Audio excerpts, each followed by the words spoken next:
let's get the obvious out of the way immediately, okay? I understand that Sleep and Freeze, in a nutshell, are stronger than Paralysis. Alright, I'm not trying to be a hot take factory here. I am examining this Paralysis question through the lens of the rule set we actually play the game with. So yes, we do recognize that Sleep, if you let it run wild, ruins the game. That's why we break the mechanics on the simulators and have Sleep Clause, right? And whether or not we should do that is another question, but that's besides the point. And we even have Freeze Clause. Talk about breaking the game mechanics, which I fully support. If Sleep Clause exists, Freeze Clause exists. And the difference, of course, being that you cannot summon Freeze on command with a move whose sole purpose is to freeze. You know, unless your name is insert player famous for fishing for freezes here. Okay, so I get that, right? And I know that there are still people who comment on videos before watching them, which is really interesting. I've been having a lot of sociological interests of the intricacies of modern human behavior lately. Anyway, point being, I get that, right? However, with Sleep and Freeze Clause in effect, and the fact that you cannot make freeze happen at will, you know, you cannot click, freeze wave and automatically freeze the opposing whatever it is that's not an ice type, then with that, then it has been posited by several of the best players in the game that that Paralysis is the strongest status. And what inspired this video was remembering this quote from one of the greatest players of all time, maybe my favorite player of all time, Earthworm. So this is from a GSC tournament battle, and if you're wondering why isn't it a replay, it's because in the year 2013 there were no replays. This wasn't even played on Pokemon Showdown. So yeah, it's a GSC battle for Smogon Premier League, Earthworm versus Blue Eon, and here we have turn 38. Cloyster switches out from the Starmie, goes to Snorlax and T-Wave. Oh, the Snorlax is already paralyzed. That tends to happen in GSC. Okay, cool. Earthworm goes for a Surf, doing 18% to the Snorlax, and not for the context of this battle, then I believe that Earthworm's regular Curselax answer was not in good shape, which is why, if you're wondering, oh, why is this the Curselax response? Well, for that reason. Anyway, Starmie Surfs does 12 after lefties, which is nothing, and Snorlax could use that turn for a free curse, or for damage on the Starmie, whatever, but, most likely a free curse at this stage in the game, because once it curses up, that it's a lot harder to deal with. So it doesn't matter if it's predictable, it's the best move. But, full Paralysis kicks in. Okay. Then, on turn 40, the next turn, Starmie switches out into Marowak. Not exactly a great Snorlax answer, especially once it's got that curse up, and Blue Eon's Snorlax does, in fact, pull that curse off. So, Lax is at +1/+1, and it can deal with that one-on-one. So, turn 41, Marowak uses Earthquake, does 35, pretty hefty even after a curse, but it's going to lose this one-on-one, right? Oh, well, there's one full Paralysis, and then on the next turn, Earthworm, Marowak, Earthquake again, and Snorlax full paralyzes once more. But that's not the end of this story. The end of the story is the full battle. But I mean, the point being made here is that, notice this legendary quote, which has stuck with me ever since I saw it. Earthworm said, like, people are complaining about, it being stupid hacks, which it was, and then someone named Lesbian Seagulls says, makes up for Counter Team, in my opinion. I don't know where that name comes from. It was 2013. It probably wasn't it probably wasn't coming from the nicest place. Who knows? Maybe it's a reference that's lost on me. Maybe it's very positive. Anyway, so makes up for Counter Team, which is, that comment definitely was not made, in good faith, because Blue Eon was not using anything remotely resembling a Counter Team. I mean, seriously. So that was just, trying to get people going, which is standard competitive Pokemon spectator fare. And then Earthworm responds with, makes up for all the turns he wasn't full parried. And that blew my mind, because it's like, when you think about it, yes, okay. Every turn that you don't fully paralyze, that is a turn that, in the grand scheme of things, if you need to move 4 out of 4 turns while fully paralyzed, and then you fully para once, that is 25%. And the odds are very strong that it's going to, the full paralysis is going to proc. I don't know how to say that word. It's one of those words that I've only ever seen, on the internet. I assume it's short for procure, but, So, point being, Earthworm was the first player who I saw saying that paralysis is indeed the strongest status because of how often it's so strong, because it so often quote unquote saves you from bad situations, but the odds are actually so high that it's not really even hacks, and that's why it's so good. Simply paralyzing something, I mean, then you don't play the whole game acting like the opponent will full para every turn, but it gives you, that free turn that might happen at any time. That could be absolutely enormous. So, and there is no limit to how many of the opposing team you can paralyze. Some people in DPP complain about pair spam teams. I personally think they're, annoying, but nothing ban-worthy. But, one solution that has been proposed has been paralysis clause. I mean, look, we have sleep clause, we have freeze clause. Why is it okay to fully paralyze the opposing team, and it's not reasonable to stop that paralysis from going everywhere, or to use Pokemon that are completely unbothered by it.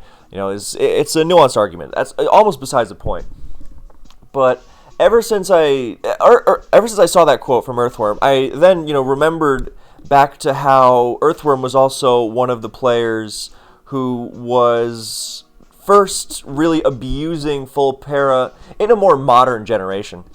Was really abusing full paralysis, as in like really fishing for it regularly and getting rewarded for it because the odds are so high. Back when I first got into competitive Pokemon during Generation 4, then paralysis was that thing where you wanted to slow the opposing team down and the full para was a bonus. Now, abusing full paras for free turns in RBY and GSC, that is very common because it's one of the best tools you have. And as power creep goes on, it's like, why are you hoping for full paras when you just hit harder and harder?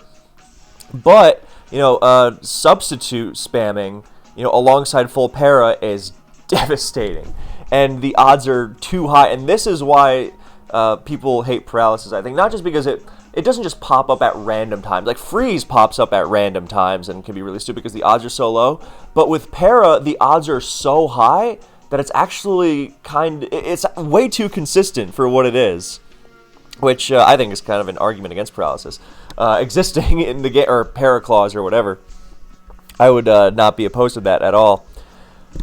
But yeah, I mean, in newer generations, it's not as much of a thing. Ever since Gen 6 introduced electric types being immune to paralysis, and I know somebody heard that and was like, wait, you could paralyze electric types before Gen 6? Yeah, you could.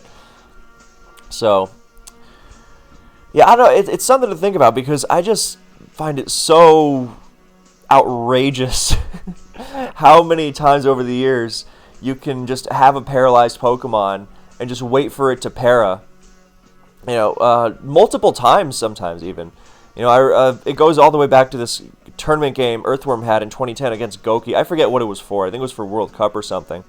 And his method of dealing with lead Machamp was paralyzing it and then substituting with Breloom multiple times. And he not only managed to beat the Machamp, but he managed to beat the Machamp and keep a sub up. And the odds of that aren't even so bad because, 25% per turn, that's barely less than Scald Burn, and we all know how often that happens. So, I don't know, it's something to think about. Paralysis, from my observations, has been also less and less used in newer generations ever since Thunder Wave got nerfed in Gen 7. Yeah, it got nerfed in Gen 7. Not just, well, Paralysis also got nerfed because it only halves speed, which it used to quarter it before. And there was, and also it's 90 accuracy. And that was big because in Gen 6, then people just started, once people started really realizing just how stupid Para was in Gen 6, it suddenly became everyone's go-to move to slap on every poke. Like, people would accuse Thunderwave spammers of just simplifying the game for themselves and just T-waving everything in sight and robbing games that way. And there was, obviously that was an exaggeration, it wasn't that simple, but there was also some truth to it. Exaggerations tend to have truth to them. Everyone's just go-to answer to whatever Clefable might face. Oh, well, I'll T-wave it. T-wave and para moves were getting put on stuff that, in most cases, had no business running them. So, and it really showed itself as an overwhelming factor in newer generations where there was a lot of power on top of that full paralysis. Because another balancing factor for full paras in Gens 1 and 2, at least, is that, yes, para is one of the better ways. First of all, the speed drop is very useful in those. Like, you paralyze a Raikou, for example, and then suddenly it can't pick off Marowak from low health anymore. So... or Rhydon or whatever. The balancing in RBY and GSC is that with power creep not being that high, a single full para is not really going to ruin you. Like, I'm scrolling through this battle log for anyone who's interested. I'm scrolling back up now. Like, look at this. Blue Eon's Raikou, Thunder, crit paras, Earthworm's Raikou, right? And that's not going to do much of anything. So, like, even if Blue Eon does immediately switch, because he's trying to force a rest from Earthworm's Raikou, then, the para is more forcing the rest than, abusing the para here. But, beautifully timed HP Ice on Earthworm's Marowak switch. So, yeah, even if you do get a crit para in RBY or GSC, or let's just say, para and full para, for example. Not that it can't be devastating in the right circumstances, but because the power level is lower, everything is bulkier, then it's less likely to be so utterly devastating as in a newer generation where, you full para against something scary once and the game is over. Like, there's a similar argument to be made again with critical hits. Like, yeah, crits are more common and do more damage in early generations, but in newer generations, you get crit at all by something as strong as, I don't know, Urshifu. Well, Urshifu auto crits, that's its whole thing. You get crit by anything else, then it's lights out. So, yeah. I remember why Earthworm couldn't counter this Curse Lax, because it was this weird Curse Lax with Curse, Level Kiss, and Fire Blast, specifically for Miltank and Raikou. Maybe that's where the counter team accusation came from. It is kind of a silly set. So, yeah, and Earthworm, then Skarmory has to rest and gets ripped apart by Marowak, so even that wasn't going to save it. Yeah, so Snorlax, even here, that same Marowak, and this just goes to show you how much luck is in any given Pokemon game. This Marowak avoiding the Body Slam para so it could then muscle its way through Blue Eon's Lax with para. Also, this is reminding me of how good I used to be at reading logs. I used to have no problem keeping up with what was going on in a battle log at all. I think it was very good for my concentration, because I had to figure out what was going on with just the text. And now I'm looking at it like, oh, who's got the Exeggutor here? So, yeah, it's a pretty simple argument to be made. I don't want to rehash it too many times. I'm trying to be more concise in my day-to-day ramblings in life. But yeah, I think there's a reason why Earthworm, and then several other players, ABR, for example, is very well known for overloading his teams with Paralysis. And, the whole player base, like at that one point in Generation 6, it was just everyone trying to put as much para on as many Pokemon as could learn it. I've never really been a big fan of Thunderwave Ferrothorn. I don't think it's that good. But that's the thing with that kind of strategy, is that it's not necessarily very good consistently anyway. Not to say that Thunderwave Ferrothorn can't be really nasty in some cases. But on average, I think it has more consistent options that cover more things better. But Thunderwave can then also do that thing where it bails you out in situations you had no business getting bailed out of. Or, I mean, on paper anyway. Because then you look at how high the odds are. I mean, 25%, especially over multiple turns, and you just need one with how strong these new generations are, where every turn is crucial. And and then suddenly the odds get way too big. Every time someone won a game off of a full para, they'd be like, I had pretty good odds, which was infuriating because they did very little. That you click Thunderwave and then you have a chance to win the game because of it. It's 25% odds. Like even recently, it's like, oh well, if they full paired on the last turn, I won, so I feel pretty good about that. It's like, yeah, I feel pretty good about playing to 25%. Oh, come on. That was a bit of a specific example but I just, and obviously I have bias because I am not a big fan of full para spamming, just because, I don't know, I like when para gets used to neuter offensive threats and to enable your own offensive threats. I think that's a good use of it, like Paradance Groudon ever since Gen 3, for example. That's a great example. But, just fishing for subs and, obviously pairing it with Flinch is a whole other nightmare. Oh, and there's Stun Spore into Earthworm Lax, Body Slam Para, Eggy paralyzing again. Oh yeah, there was yeah. I mean, and this is the kind of overarching thesis, I guess, of the thing, is that the players who spam Paralysis the most. Oh wow, look, there's a log from IRC, or KD24. See, like, Earthworm was considered, the best by many, many players, but he was also considered one of the luckiest, if not the luckiest. And that's the whole thing. Is it really luck if the odds are so high? And that is why Earthworm, would say things like, yeah, Para is the strongest status. The odds are so good. You pretty much just add Para to your usual strategies, and then your usual strategies are bolstered so much. And I'm not even talking about like your usual strategies being to outspeed something that you otherwise wouldn't, because that's not a usual strategy. You just go play the game like you normally would, and then, also that big threat might just full para, and you get a free switch. And I guess that's the crux of, two cruxes of the video, being that the players who are using full paralysis so much and getting so much full paralysis. Oh, look at that. Yeah, the players who use para so much and then get a lot of full paras, I mean, yeah, they get a lot of full paras because they are, and obviously Pokemon is an odds game. I'm not arguing that.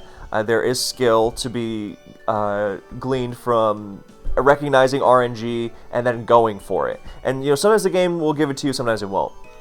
But the reason why a lot of players are so consistent with para as opposed to critting everything in sight, besides some players, I'm not getting into that.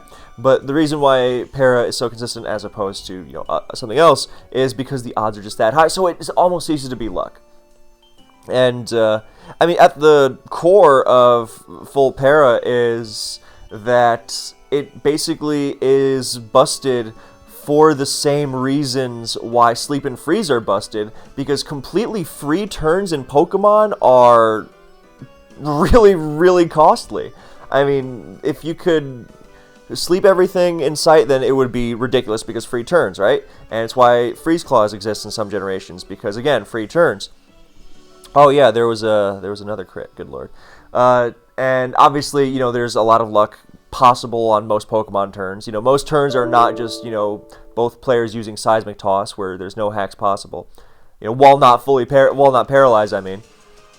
But yeah, so there's obviously a lot happening. But with para, then because that free turn that is so costly with Sleep or Freeze, so costly as to be limited, is so commonly present. And that's, I realize I'm saying the same thing over and over, but I'm trying to illustrate it as clearly as possible. And long-winded explanations are good. Also, I'm really enjoying reading this silly, this old log. Oh, look at me. I'm Autumn Leaves, by the way. That's my old, the old name I used to use on Showdown. But no, he didn't. Oh yeah, God, I do not miss getting into it with people in the battle chat, because you can just say mad. Anyway, and Cloister blows up the mill tank. Oh no, poor mill tank. So Marowak, good lord, Marowak just dropped that Snorlax from half health. Beautiful. Yeah, so Freed, it's something to think about. I mean, maybe the DPP Paraclaws people will see this and be reinvigorated to fight for that.